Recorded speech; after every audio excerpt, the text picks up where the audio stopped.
Assalamualaikum warahmatullahi wabarakatuh. Apakah agama Islam asing di Indonesia? Tidak, Islam tidak asing di Indonesia karena sejak Nabi Adam, Islam tidak terputus dan bukan masyarakat jahiliyah. Seperti Arab sebelum Nabi Ibrahim dan Nabi Muhammad SAW diutus, karena bangsa Arab dari keturunan Habil yang membunuh Qabil, bukan keturunan Nabi Sis seperti bangsa Indonesia yang oleh umat Hindu disebut Dewa Siwa dalam kitab Weda.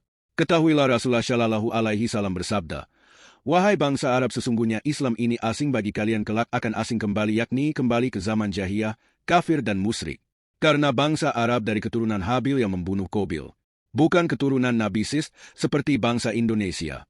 Ketahuilah kalau di Indonesia Islam itu tidak asing lagi, terutama bagi Sumatera dan Jawa tidak terputus sejak Nabi Adam, Nabi Sis, Nabi Nuh dan Nabi Ibrahim alaihissalam hingga sampai Nabi Muhammad SAW dilahirkan dan diutus jadi Nabi dan Rasul penutup untuk semesta alam. Itulah Islam itu turun-temurun di tanah Jawi dari Nabi Adam, Nabi Nuh, Nabi Ibrahim dan Nabi Isa alaihissalam. Allah berfirman, "Sesungguhnya Allah telah memilih Adam, Nuh, keluarga Ibrahim dan keluarga Imran melebihi segala umat pada masa masing-masing."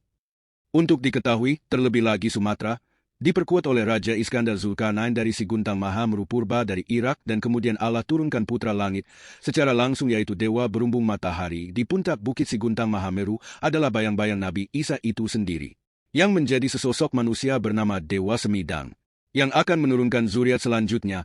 Allah menciptakan Dewa Semidang seperti menciptakan Siti Hawa dari tulang rusuk Nabi Adam, Dewa Semidang dari bayang Nabi Isa, namun berwujud laki-laki sejati. Nabi Isa yang ketika di Nazaret, Palestina dibawa malaikat Jibril alaihissalam ke suatu tempat di langit, tempat yang aman dan nyaman baginya serta rizki yang cukup untuknya. Sebagaimana waktu di Palestina, beliau diutus untuk bangsa Israel saja, begitu juga di jagat Siguntang hanya untuk suku Gumai dan Semidang saja. Diutus kembali untuk membantu Imam Mahdi, untuk memenggal kepala Asyamiri Ad-Dajjal yang telah mengkhianati Nabi Musa dan beliau sendiri di usia beliau 33 tahun. Adapun trasuku Gumai dan trasuku Semidang punya ciri khusus pada fisik tubuhnya.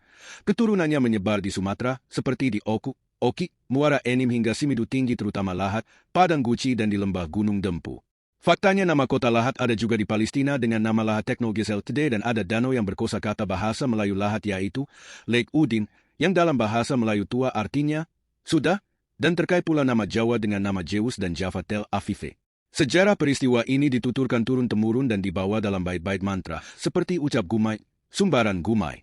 Dari Tra inilah si pahit lidah atau serunting sakti dan Mahapati Gajah Mada ada, dan keberadaannya yang banyak diklaim sejarahnya di Jawa secara totalitas, padahal dia putra perkasa suku Semidang Gumai dari areal Gunung Fata, Padang Guci, Bengkulu Selatan dan Semendo Tinggi.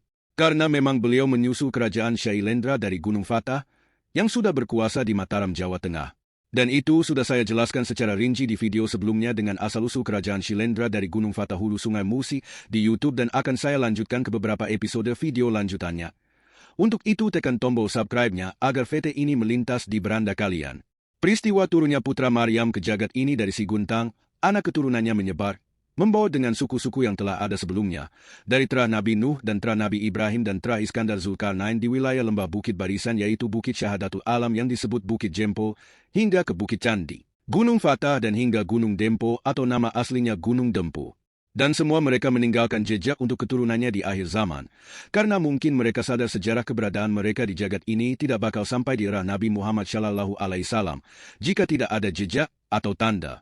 Kejadian putra Maryam di jagat ini adalah bentuk jawaban Allah mengabulkan doa istri Nabi Imran yang berbunyi, "Dan aku memberinya nama Maryam, dan aku mohon perlindungan Emi untuknya dan anak cucunya dari gangguan setan yang terkutuk." Quran Surat Ali Imran ayat 36. Yang kelak diturunkan kembali ke bumi Palestina untuk memenggal Tuhannya atau junjungannya kaum Wahabi di kawasan Bukit Habsi, dan menyatakan bahwa beliau Islam yang mengucapkan asyhadu alla ilaha illallah wa asyhadu anna Muhammad Rasulullah. Semoga bermanfaat untuk kehidupan di dunia hingga akhirat.